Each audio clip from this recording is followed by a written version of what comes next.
अस्सलामुअलैकुम नाजरीन, मैं हूं ज़ैन सिद्दीकी। रंगे नौ चैनल की जानिब से आपकी खिदमत में एक नई वीडियो लेकर हाजिर हुआ हूं। नाजरीन, आज हम एक नौजवान से आपकी मुलाकात करवा रहे हैं जिन्होंने अपनी ज़िंदगी का आगाज़ जो है, ख़ास तौर पर जो पेशा वराना आगाज़ है वो ज़ीरो से किया था और अल्हम्दुलिल्लाह आज वो दूसरों के लिए एक रोशन मिसाल हैं। मेहनत कश हैं, इन्होंने 3 काम एक साथ किए हैं।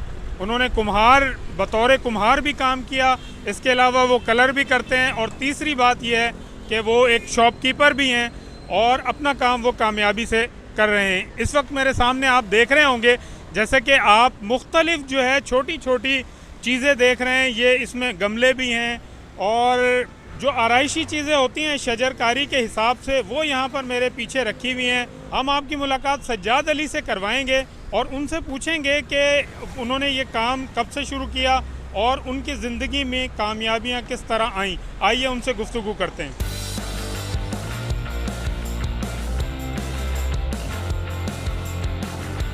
अस्सलाम वालेकुम सज्जाद। वालेकुम सलाम। क्या हाल है आपके? बस ठीक, दुआ है आपकी। सज्जाद, ये बताएं कि ये सारी चीज़ें जो है शजरकारी जो होती है, मुख्तलिफ पौधे फूल उसमें इस्तेमाल होते हैं चीज़ें, इसमें गमले भी हैं और मुख्तलिफ चीज़ें, ये काम आप कब से कर रहे हैं? सर ये मेरा काम दो साल हो गए मुझे ये काम करते हुए। बस ये शौक़ था मुझे कलर वलर करने का, तो फिर जो है ना इस पर जो मेरे कज़न वगैरह ने बोला कि कोई गमले की दुकान लगा ले, कोई सेटिंग वेटिंग हो जाएगी तुम्हारी, कलर भी अच्छा करते हो, पेंटिंग वगैरह। तो मैंने तजुर्बा किया तो फिर मेरे को अच्छा समझ में आया तो मैंने ये काम शुरू कर दिया है। अच्छा सज्जाद, ये बताएं कि आपने जैसा कि हमें बताया था कि इसमें आपने जो है ना ज़ीरो से आगाज़ किया है और हमारे नाजरीन जानना चाहते हैं कि इस काम में आपको कितनी कामयाबी मिली और ये काम शुरू करने की वजह क्या थी आपकी?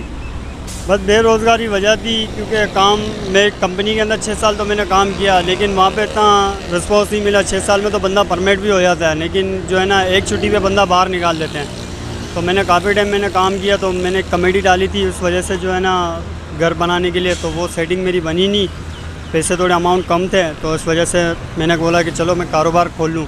मेरे भाई को शॉप मिली थी तो मैंने ये कारोबार लगा दिया। और ये पहले माल बहुत कम था, छोटी दुकान थी। आज माशाल्लाह काम थोड़ी मेहनत मैंने करी तो इस हिसाब से वो सेटिंग मेरी अच्छी हो गई और मेरा रोज़गार भी माशाल्लाह बहुत अच्छा हो गया। मेरा अपना कारोबार है और मेरी बहुत अच्छी सेटिंग हो गई है माशाल्लाह। अच्छा, आपने बताया कि जैसे आप जो है मुलाजमत करते थे और छोड़ के, क्या आपने महसूस नहीं किया कि ऐसा ना हो या आपके जहन में कोई अंदेशे हों कि यार ऐसा ना हो कि मैं कारोबार ना कर सकूं? क्योंकि कुछ लोगों के जहन में होता है कि यार अगर हम मुलाजमत छोड़ते हैं पता नहीं कारोबार कर सकें या नहीं कर सकें। वो तो रिस्क होता है ना, वैसे आपको कारोबार करना चाहिए, रिस्क तो हर कोई देता है, मगर मैंने तो ये नियत करी थी कि यार चलो अल्लाह मालिक, अल्लाह बड़ा बादशाह, अगर खुल गया चले गई तो ठीक है, चल गई तो ठीक है, नहीं तो फिर मैं वापस वही कंपनी की लाइन में लग जाऊँगा। क्योंकि मैंने भी वहाँ पर इतनी अपनी इज़्ज़त बनाई थी कि कस्टमर को कोई भी मुझे अगर जॉब पे छोड़ भी देता है ना तो मुझे वापस, मैंने खुद से छोड़ा था, अगर मेरे को वो निकालते तो फिर समझ में आता मुझे वो नहीं लगा सकते हैं। मैंने छोड़ के फिर मैंने ये कारोबार किया, तो मुझे पीछे बैग थी कि अगर मैं इसमें अगर फेल हो जाता हूँ तो मुझे जो वापस वो कंपनी के अंदर लगा सकते हैं, क्योंकि मैंने अपनी इज़्ज़त वहाँ पर ऐसी बना के रखी हुई थी। अब मेहनत करने वाला बंदा होता है तो वो आगे पीछे दोनों सेटिंग करके देखता है ना, तो इस वजह से मैंने ये दुकान लगाया, मैंने रिक्स लगाई, रिक्स मैंने आजमाया ना, तो इस वजह से आज माशाल्लाह मेरी दुकान सेट है।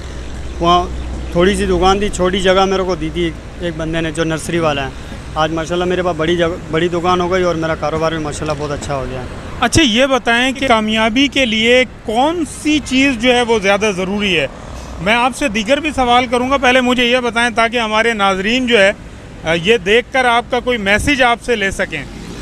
सर एक तो वैसे तो आजकल ज़रूरी तो पढ़ाई है लोगों की, लेकिन जो अगर किसी के पास हुनर है तो वो वही काम करे तो ज़्यादा बेहतर है। बाकी अगर किसी के पास हुनर नहीं है तो वो मेहनत कर के जो है ना अपनी सेटिंग करे, कुछ काम सीखे।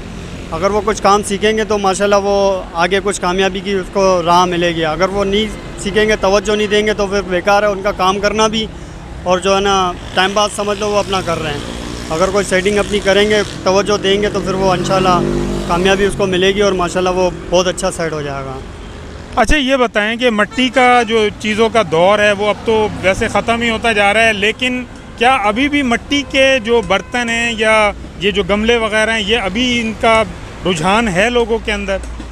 सर वो रुझान असल में जो पहले लोग थे ना, अभी भी बेचने वाले काफ़ी दुकानदार हैं ऐसे हैं, लेकिन वो जो है ना खाली मिट्टी की चीज़ ख़रीद के लेकर आते हैं, बस अपनी दुकान पर रखते हैं, लेकिन वो चीज़ फैंसी आइटम नहीं लेकर आते हैं जो लोगों को चाहिए ज़रूर। अब जो भी कस्टमर आता है उनको वही गमला नज़र आता है जो पहले उन लोगों के पास बना हुआ। अब 10 साल होगा वही गमला चल रहा है कि रेगुलर वही गमला लेके आ रहे हैं। अब मैंने सोचा कि यार मैंने दुकान जो लगाई ना, तो मैं पूरी मार्केट मैंने पहले घूमी, फिर इस वजह से मैंने उसको देखा कि यार ये गमले तो बिल्कुल नॉर्मल आम से हो गए हैं, तो मैंने बोला कोई नई चीज़ निकालूं। तो माशाल्लाह अब मैं हर तरीके का आइटम निकालता हूं, जो भी मेरे को समझ में आता है मैं उस चीज़ का गमला लटकाने वाला बनाता हूं, रखने वाला बनाता हूं, फैंसी कलर करके रखता हूं। हालांकि जो कलर वाले गमले मेरे पास है और फैंसी काम किया हुआ है ना, तो वो किसी के पास मैंने पूरी मार्केट में देखा तो किसी के पास भी नहीं है। तो इस हिसाब से मेरा काम बड़ा अच्छा चल रहा है और जो है ना सेटिंग मेरी अच्छी है। मैं नई चीज़ बनाता हूँ, जो कस्टमर को भी अगर चाहिए होता है तो मैं वो चीज़ बनवा के लेकर आता हूँ कि ये कस्टमर को ये चीज़ चाहिए। अब जो चीनी वाले में आइटम होता है ना, जो बाहर के आइटम होते हैं चीनी वीनी के, तो उसकी डुप्लीकेट निकालता हूँ मिट्टी के अंदर, वो चीज़ यहाँ लेकर आता हूँ, तो कस्टमर वो चीज़ लेके आता है, उसको कम रेट, जो वो 1500 रुपये का आइटम है वो अगर 200-150 रुपये में मिल जाता है मिट्टी के अंदर, तो वो तो ज़्यादा बेहतर है। हर कोई अपना मतलब चीज़ अच्छी खूबसूरत भी ले और सस्ते में मिल जाए तो वो तो अच्छी बात है। अच्छा सज्जाद, ये बताएं कि आपने एक बात ये भी मुझे इंटरव्यू से पहले बताई थी कि आप मिट्टी के बर्तन बनाते भी हैं, यानी कुम्हार भी हैं आप, तो इसके बारे में बताएं, ये काम आप कब से कर रहे हैं? सर ये तो हमारे बाप दादाओं का काम है। जो है ना मेरे दादा थे और मेरे नाना वगैरह जो है ना वो मिट्टी के बर्तन खिलौने। आपने किससे सीखा ये काम? ये मैं अपने वालिद साहब से सीखा हूँ, मेरे वालिद साहब के वालिद साहब से सीखे हैं, तो ये हमारा तो ख़ानदानी काम चल रहा है। और बाकी वो मेरे वालिद साहब वगैरह उन्होंने काम छोड़ दिया, फिर मैं जो है ना कंपनी लाइन में लगा था, तो ये मैंने इस पर ज़्यादा तवज्जो नहीं दिया था। आज मेरे को जब पता चला कि ये सेटिंग चल रही है और अच्छा कारोबार है ये, तो मैंने थोड़ा बहुत तवज्जो दिया, तो मेरे बहुत समझ में आया। मैंने माशाल्लाह काम, क्योंकि मेरे को तो पेंटिंग का बड़ा शौक़ है, अपना काम की सेटिंग बड़ी अच्छी हो गई। तो अब मैं तो ये भी बोलना चाह रहा हूँ कि मतलब अगर कोई खोलना चाह रहा है तो ये सेटिंग बहुत अच्छी है, अगर वो लाइन अपनी ये सेट कर रहा है, क्योंकि वो ज़्यादातर लड़के जो पढ़ाई भी कर रहे हैं ना वो ऑनलाइन भी काम कर रहे हैं। ऑनलाइन में तो ये मतलब ज़्यादा मार्जिन रख के बेचते हैं, लेकिन वो लेकर हमारे से जाते हैं, पेंटिंग वगैरह का जो सामान होता है यहाँ से ख़रीद के फिर ऑनलाइन की सर्विस करते हैं। कारोबार तो कोई भी कर सकता है, कोई घर बैठे भी करता है, कोई यहाँ पे आके करता है, कोई फुटपारी पे घूम के करता है। बस मेहनत करेगा तो सबको अल्लाह पाक देगा रोज़ी, क्योंकि रोज़ी तो अल्लाह पाक देता है। अच्छा, मुझे ये बताएं कि ये कराची के किन किन इलाकों के अंदर जो है ये मिट्टी के बर्तनों का काम हो रहा है? सब जगहों पे होगा, जहाँ जहाँ नर्सरी हो रही है ना, तो वहाँ पे सब जगहों पे बना बेचते हैं। बाकी नहीं, कुछ मखसूस इलाके तो होंगे ना, जैसे नई कराची या नाज़माबाद, मुख्तलिफ इलाके? बहुत सारी जगहों पे है, एक तो मलीर में भी है और नई कराची है, अपना ये मुआज गोड में भी है, अपचौकी में भी है, ऐसी बहुत सी जगहों पे है। मगर वो जो है ना सिर्फ सेल में नहीं घूम सकते हैं, मगर ये कस्टमर वगैरह जो है, यानी हम ये कह सकते हैं कि ये काम अभी ख़त्म नहीं हुआ मिट्टी के बर्तन बनने का। अच्छा, कच्ची और पक्की मिट्टी जो होती है इसका ज़रा कॉन्सेप्ट बताएं, और चीनी जो है ये कितनी इकसाम की होती हैं, जैसे गमले हैं और दीगर जो आराइशी चीज़ें हैं? सब मिट्टी का जो आइटम होता है उसमें 2 किस्म की मिट्टी आती है, एक लाल मिट्टी होती है वो पंजाब की होती है, और एक सफ़ेद मिट्टी होती है जो कराची की। दोनों मिट्टी में कोई फ़र्क तो नहीं है, मगर वो कलर का और उसका चेंजिंग होती है। बाकी चीनी वीनी का आइटम होता है वो तो फिर वो शीशा हो गया ना, अगर वो उसके अंदर पौधे वौधे रखेंगे तो पौधे गल जाते हैं।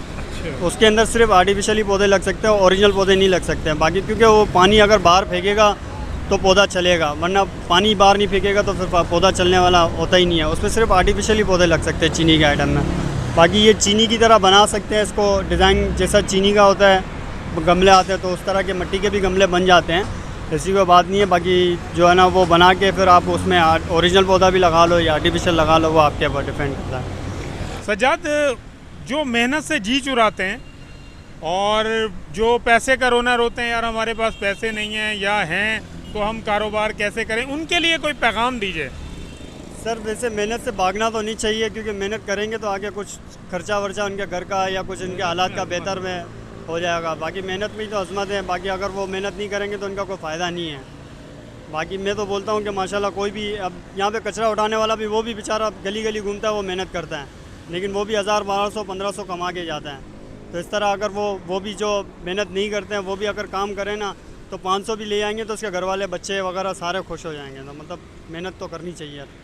नाजरीन, इस वक्त जो है मुख्तलिफ़ चीज़ें यहाँ पर रखी हुई हैं और इनके बारे में हम पूछेंगे, आराइशी चीज़ें हैं, सज्जाद से पूछेंगे कि इसको क्या कहते हैं। सज्जाद, ये मुझे तो फाउंटेन लग रहा है, आप इसके बारे में बताएं कि ये क्या है। सर ये फाउंटेन ही है, ये घर के अंदर लगाने का आइटम होता है, शोपीस वगैरह इसको कहते हैं। घर के अंदर सैन में लगाओ या गार्डन वार्डन में सजाने का आइटम होता है। ये बहुत सी अलग अलग किस्म के फाउंटेन आते हैं। एक फाउंटेन वो लगा हुआ है और दूसरा जो है ना ये छोटा वाला, ये कमरे के अंदर लगता है, सैन में, कमरे में, टेबल पे, ये इस जगहों पे लगता है। ये छोटा फाउंटेन है।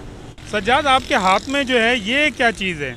ये भी फाउंटेन ही है, छोटा फाउंटेन। ये कमरे के अंदर लगता है, जैसे कि LCD के बराबर में जो टेबल वगैरह होता है ये उसमें लगता है। ये शोपीस नुमा है लेकिन बहुत अच्छा चलता है ये हमारे पास। ये 3-4 कस्टमरों ने देखा तो उसका ऑर्डर भी हमें काफ़ी मिला है ये, और ये आइटम बहुत अच्छा चल रहा है हमारे पास। नाजरीन, ये बोटल्स वगैरह भी इस तरह की रखी हैं जैसे कि आप ये देख रहे होंगे मेरे हाथ में है। हम सज्जाद से पूछेंगे, यहाँ काफ़ी सारी जो है बोटल्स रखी हुई हैं। सज्जाद, ये बोटल्स जो है वो किस काम आती हैं, ज़रा बताइए नाजरीन को। सर ये बोतल जो है ना टेबल वेबल पे लगती है। ये इसमें आर्टिफिशियल फूल वगैरह लगाते हैं कस्टमर, तो उसमें फैंसी टाइप का आइटम होता है ना, तो ये चलता है आइटम। ये बोतलें बहुत अच्छी चल रही है हमारे पास। तो कुछ लोग इस पर आर्किटेक्ट का काम करते हैं, डिगो का काम, वो भी ऑनलाइन बेचते हैं। वो तकरीबन 2,000-2,500 रुपये तक की बेच देते हैं। और ये चीनी में आती थी तो अभी ये मट्टी में बना के हम लोग यहाँ पे सेल कर रहे हैं। सज्जाद, ये यहाँ पे मुख्तलिफ जो है ये गुलदान से रखे हुए हैं या सुराही, क्या कहते हैं आप नाजरीन को बताएं ज़रा इनको, और किस लिए इस्तेमाल होते हैं ये? सर ये सुराही कहते हैं, शोपीस नुमा है। ये मतलब घर के कोनों में या ऐसी घर खाली जगह होती है, वहाँ फूल पूरा करने के लिए जो है ना ये लगाया जाता है। खूबसूरती आती है, मतलब घर का खाली कोना मतलब ख़राब नहीं लगेगा। तो इस वजह से जो है ना ये शोपीस वगैरह हमारे से ये ले आते हैं। कोई सुराही लगाता है, कोई। कीमत क्या होती है? सर 5 जैसा काम होता है वैसी कीमत है। अब जैसे कि वो 2500 रुपये की है, लकड़ी का काम है, ऑयल पेंट डिगो का काम है तो वो 3500 रुपये की है। अगर आर्किटेक्ट का काम है तो 4,000, 5,000, 6,000, इस हिसाब से उसका काम के हिसाब से उसकी सेटिंग होती है। नाजरीन, ये जैसे कि आप सुराहियाँ देख रहे हैं, ये बड़ी खूबसूरत और दीदा ज़ेब है और इसमें आर्टिस्ट का जो है काम हुआ है। जैसे कि आप ये देख रहे हैं मुख्तलिफ डिज़ाइन और इस पर घास वगैरह और एक खूबसूरत सा जो है आर्टिस्ट ने जो है वो काम किया हुआ है। तो बहुत शानदार हैं, बहुत ज़बरदस्त चीज़ें। और जैसा कि हमारा कैमरा आपको दिखा सकता है कि और मुख्तलिफ जो चीज़ें हैं यहाँ पर, छोटे छोटे गमले, गुलदान वगैरह ये रखे हुए हैं। ये कितना खूबसूरत गमला है और इसके ऊपर जो है मुख्तलिफ फूल जो है और उनकी पत्तियाँ बनी हुई हैं। और इसके साथ जो है ये भी एक मट्टी की प्याला सा एक बना हुआ है। हम सज्जाद से पूछेंगे, सज्जाद ये क्या है? ये आगे आ जाए। प्याला टाइप है, ये गमला होता है लटकाने वाला। जिस तरह से आप देख रहे हो ये लटके हुए गमले हैं हमारे पास, तो ये इस तरह के लटके हुए। इसमें क्या चीज़ रखते हैं? इसमें आर्टिफिशियल पौधा भी लगा सकते हो, ओरिजिनल पौधा भी आप लगा सकते हो। तो पौधे के लिए इस्तेमाल होता है ज़्यादातर ये। अच्छा, इसकी कीमत क्या है? ये 200 वाला भी है, 150 वाला छोटा है, बड़ा वाला 200 का, इससे बड़ा 250 रुपये का। 3 साइज़ होते हैं इसके अंदर, जैसा कस्टमर आप पसंद करें। अच्छा, ये सुराही जो हमने देखी थी इसकी कीमत भी हमारे नाजरीन को बताएं कि ये एक जो है ये कितने की है? ये 3500 रुपये की है पर्पल वाली, और जो बीच वाली जो बड़ी वाली वो 4,500 की है, और इससे बराबर में वो 2500 रुपये की है। अच्छा, क्या लोग इस पे मुतमईन हो जाते हैं इस रेट पे? कोई लेने वाला तो बेच भाव करता है, कोई नहीं करता है, कोई ऐसे ले आता है, कोई जो हम रेट बताते हैं उस हिसाब से ले आता है, कोई मार्जिन कम करवाता है तो फिर वो बेच ज़्यादा करता है तो फिर ज़्यादा कम में ले आता है। तो वो तो चलता रहता है, कारोबार है, कारोबार में तो ये सब सेटिंग है। चलें, शुक्रिया। अच्छा सज्जाद, ये बताएं, कुछ हंसते मुस्कुराते भी हैं आप? जी क्यों नहीं करा। मुझे नहीं लगता कि आप हंसते मुस्कुराते हैं, बड़े संजीदा से लग रहे हैं। मुझे ये बताएं कि आप इसके अलावा और क्या आपकी जो है मसरूफियात हैं? कुछ आप फिल्में देखते हैं या क्या सरगर्मी है इसके अलावा? मैं फिल्में वगैरह तो बहुत शौक़ रखता हूँ, मगर जो है ना अभी आजकल तो यहाँ पे टाइम देना पड़ता है, तो इस वजह से मैंने उस पर तवज्जो हटा दिया। मतलब फ़िल्म वगैरह में कहाँ देखते हैं? सिनेमाओं में जाके देखते हैं या वैसे घर पे? मोबाइल में या घर में टीवी लगाया हुआ है, LCD है, तो उसमें देखता रहता हूँ, तो उसमें से चल जाता है, टाइम पास हो जाता है अपना। अच्छा, ये बताएं कि मुझे जो ये महंगाई है बहुत ज़्यादा, क्या इससे आप भी मुतासिर हुए हैं? लोग तो बड़ा शोर मचा रहे हैं कि जनाब बहुत ज़्यादा महंगाई हो गई है। महंगाई तो बहुत ज़्यादा हो गई है, बहुत जनों को फ़र्क आ गया है। तो हम लोग भी अगर रेट बताते हैं किसी कस्टमर को तो वो तो हाय निकालता है कि भाई इतना महंगा है। वो ये बताएं मुझे कि वज़ीर आज़म को क्या पैगाम देना चाहेंगे इस प्रोग्राम के ज़रिए से वज़ीर आज़म इमरान खान साहब को क्या पैगाम देना चाहेंगे आप? भाई मैं तो ये कहना चाहता हूँ कि अगर महंगाई में अगर ज़्यादा तवज्जो दें तो ज़्यादा बेहतर है। अब वो इंडिया और पाकिस्तान में दोस्ती लाना चाह रहे तो वो तो सही है, एक बात सही है, मगर अपने पाकिस्तान को भी देखना चाहिए कि महंगाई में मज़दूर आदमी किस तरह काम अपना चलाएगा। अब कोई 600 रुपये दिहाड़ी कमाने वाला, कोई 1200 रुपये दिहाड़ी कमाने वाला है। जो 600 कमाने वाला वो इतना अफोर्ड नहीं कर सकता है। और जो 300 रुपये ठेके पे अभी काम चल रहा है, सब कंपनियों में ठेके पे ज़्यादातर काम चल रहा है। जिस कंपनी से मैं आ रहा हूँ ठेके पे दिहाड़ी है लोगों की 300 रुपये।